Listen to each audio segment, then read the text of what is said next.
Hey guys, and welcome back to another episode of Federico Talks Watches. Today, we're going to talk about a brand that I'm pretty much considering dead. A watch brand that I like, a pretty big watch brand, but I don't think there's any coming back.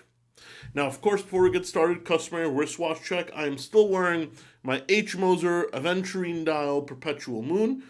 You guys know I love it. And also a few cool watches on DelReyWatch.com. We just got an IWC bronze case green dial pilot watch. Absolutely gorgeous. An Omega Speedmaster Sapphire Sandwich. That's not going to last long. And a first gen Audemars Piguet Royal Oak Offshore Safari, which is probably my favorite iteration of the offshore. All that and more at DelReyWatch.com, link in the description below. Let's get right into it.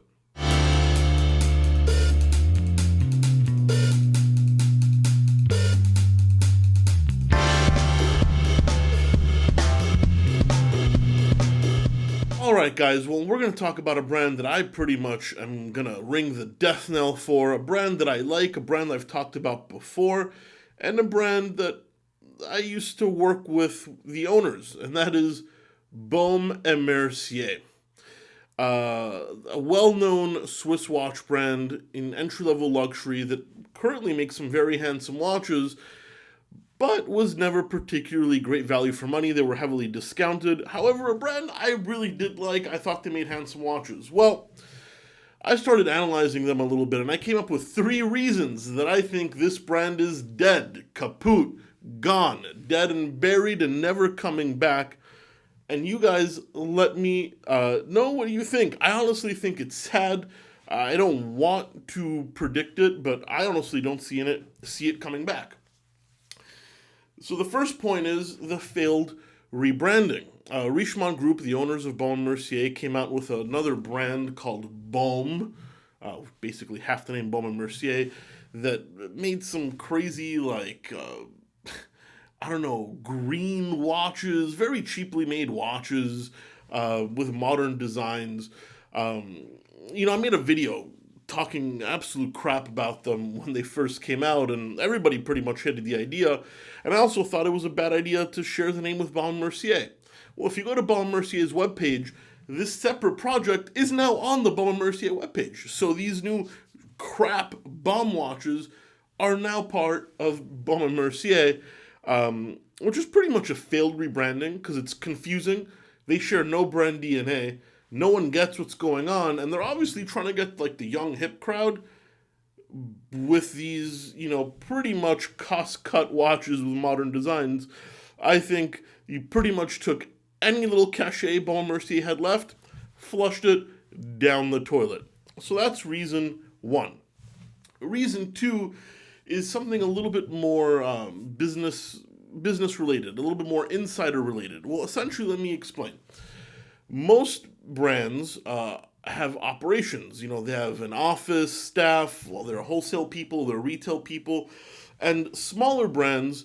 And by smaller, I mean either brands that can't afford their operations or brands that are doing so extremely poorly that they don't have their own operations, are usually run by brand agents, which is a third-party company which has the right to sell the brand in North America. So once again, it's done for smaller brands that don't quite have the infrastructure, and generally most brands with brand agents are usually not particularly financially viable.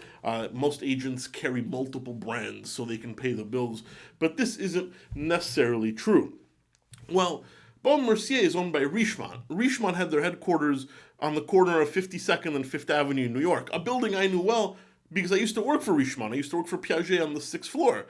And I remember brands shared floors. So Piaget was like, on our floor was Piaget, Van Cleef and Arpels, and IWC and Vacheron. Cartier had their own floor. Then the other floor was Panerai, Baume and Mercier, and the rest of them. There was basically 3 to 4 floors in the Olympic Tower where every brand had their people. I was the wholesale manager, rather, of Piaget. And, I managed that, but we all saw each other every day. The IWC people, the Roger Dubuis people, the Cartier people, we all saw each other every day. We were in the same building.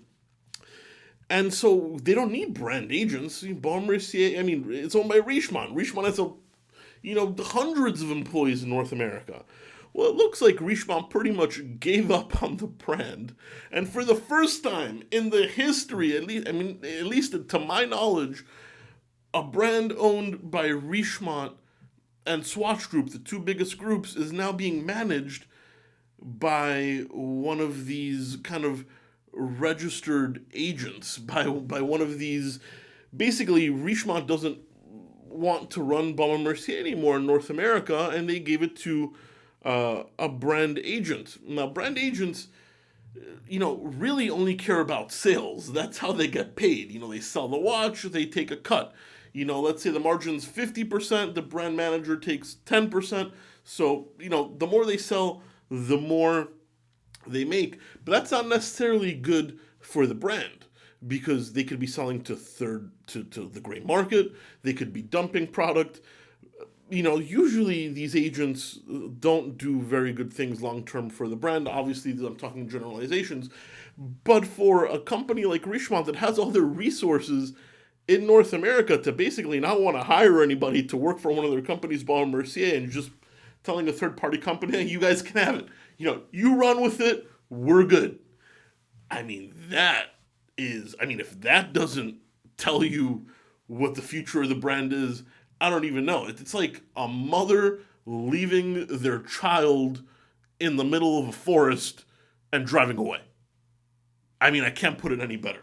And then the third thing is, if you go to the Baume Mercier website and you go to their retail partners, you click on New York, they have a ton of stores, dozens. I've never seen a company with so many retail partners in such close proximity.